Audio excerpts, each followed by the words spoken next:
Di sini bermula sebuah perjalanan penuh amanah dan tanggungjawab menjelang niat suci demi kesejahteraan umat.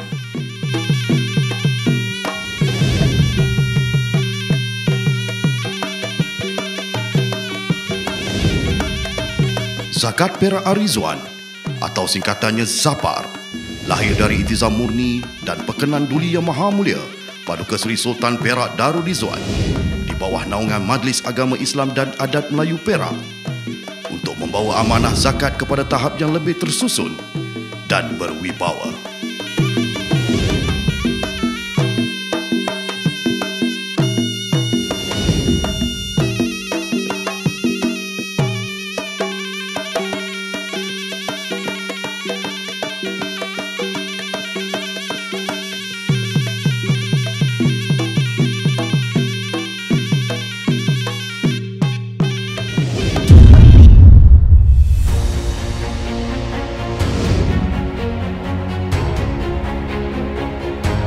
Berlandaskan nilai integriti, profesionalisme dan kasih sayang, Zapar terus melangkah gagah memperkasa misi dan visi menuju sistem zakat yang telus, adil dan menyeluruh.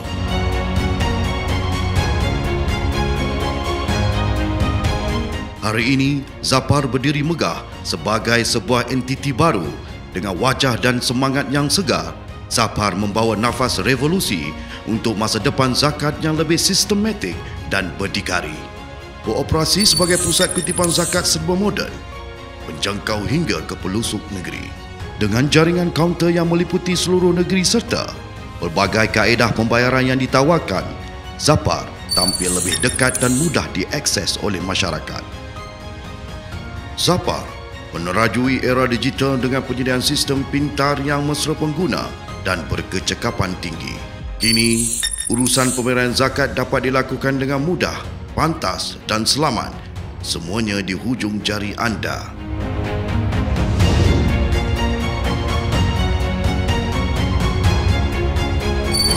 Setiap kewajipan zakat yang ditunaikan diterjemah kepada impak yang bermakna daripada kutipan yang menunjukkan peningkatan saban tahun kepada agihan yang menyeluruh merangkumi semua lapisan penerima. Zapar tampil sebagai sebuah entiti yang dipercayai dengan kecekapan dan integriti tinggi dalam menguruskan kutipan secara telus, teratur dan berkesan, selaras dengan aspirasi untuk memberi impak yang lestari kepada seluruh masyarakat.